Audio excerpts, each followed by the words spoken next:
I am in a very birdy area. I love this little area. A friend shared it with me.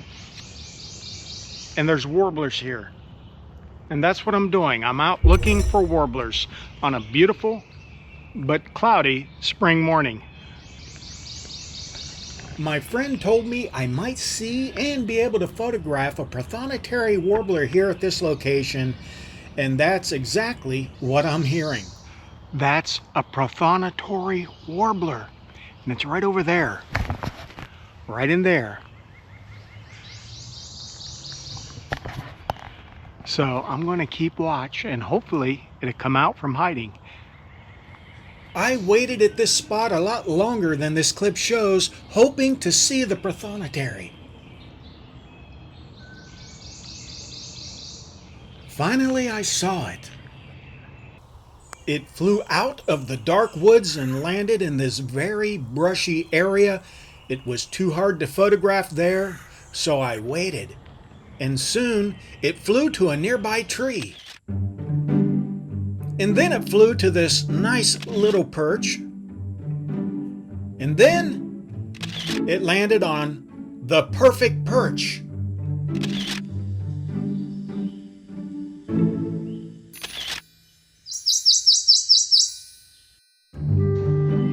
It didn't take long to find something to eat.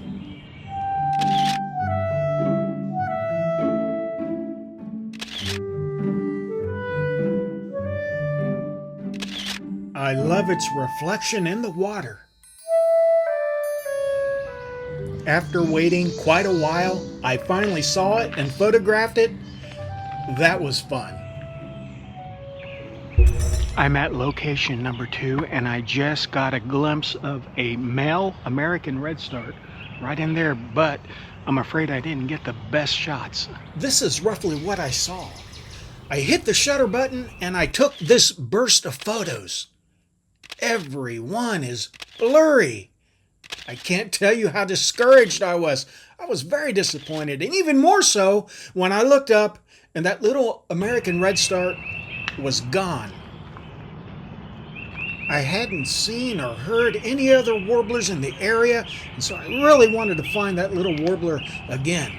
Eventually, I heard it calling out and I followed the sound, and then, boom, I found it again. What can I say? I just got redemption. I found the American Redstart again after about a 30 to 60 minute search. It's right in this little area right here. This time, it stuck around long enough for me to get some video.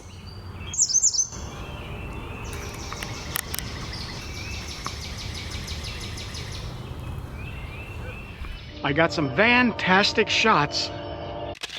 Adrenaline was coursing through my veins when I took these shots. I've nicknamed this fun warbler the Halloween Warbler because the colors remind me of black cats, jack-o'-lanterns, and candy corn. I must say I was at 1/500th of a second when I missed that first shot on the male American Redstart. So we got a little bit more light. I bumped my shutter speed up to 1/2000th of a second, and that's what I got those shots with. 1/500th of a second is fine if the warbler stops moving long enough for you to hit the shutter button. But this little warbler was in a constant state of motion. I had to bump up the shutter speed to freeze the action, and thankfully it worked. I think he's gone now. I had success and felt I spent enough time here. On to the next location. This little Carolina wren caught a spider and appears to be very proud as it leaps from branch to branch, apparently proudly showing it off. And here it is, posing for me with its catch. There's warblers here. I'm at my third location. We got much better light now. I've got my shutter speed up to 1/2000th of a second. And if it gets brighter, I may bump it up a little more. And that is to freeze the action of the warblers. It's early spring, it's migration, and it just feels like anything can happen, and it's already been a fantastic morning. I love this time of year. There's a yellow warbler right up in there.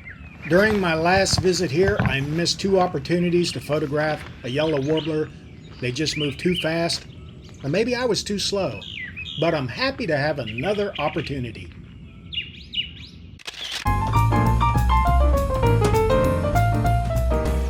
I got my shot, and then I moved to a slightly different location to hopefully get a little better view.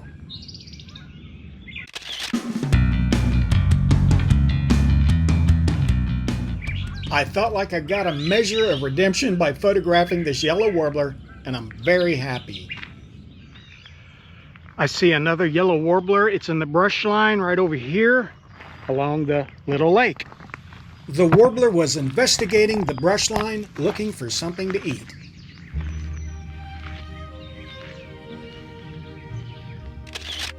I watched the warbler for a while, trying to figure out exactly what it was doing. And then I figured out it was investigating a cobweb, which you can see if you look very closely in these photos. In this photo, it's got a bit of web on its beak. I don't know if it was looking for insects to eat or nesting material, perhaps both. Soon I came across this interesting tree swallow. It was on the side of the trail, pulling up blades of grass to use as nesting material. When it had a nice bundle, it flew to the tree where it was making its home.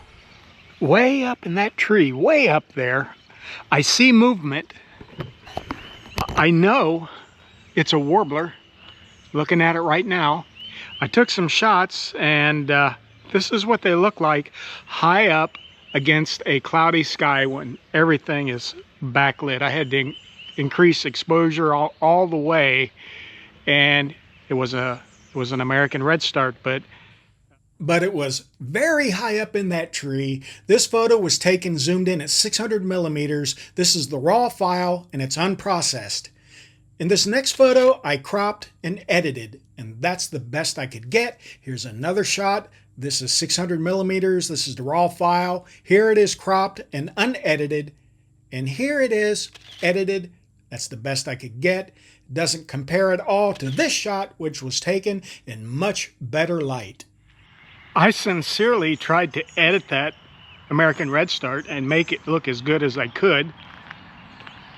But when they're up high like that on cloudy days, they just make for poor photos, in my opinion. Now, if I can get one at eye level here or over here, you can see the light is so much better. This photo was taken in similar light earlier in this outing. I see something. I didn't know exactly what it was, but I knew it was a warbler. It turned out to be a Nashville warbler. Yeah, it's got a bright cloudy background. Even though it's down lower, these are the best shots I could get, and I'm not super happy, but yes, I am glad I photographed another warbler. What a rush. That's a common yellowthroat, and I just got a look at it. I didn't get any outstanding photos, but I got a look, and that's better than a glimpse, which is all I've gotten so far before this. It's in a faraway tree, and I'm zoomed in all the way at 600 millimeters. This photo is very cropped. These photos are extremely cropped. They're not the best shots, but they represent the best I could do today. Behind me, the skies are dark. There's a front coming. This area is under a severe thunderstorm warning. I'm already feeling a few stray drops, and I'm about 1/4 of a mile away from my vehicle. Well, I must say this has been a great day of birding, of looking for those early spring warblers. But because the storm's coming, that's a wrap. We'll see you next time.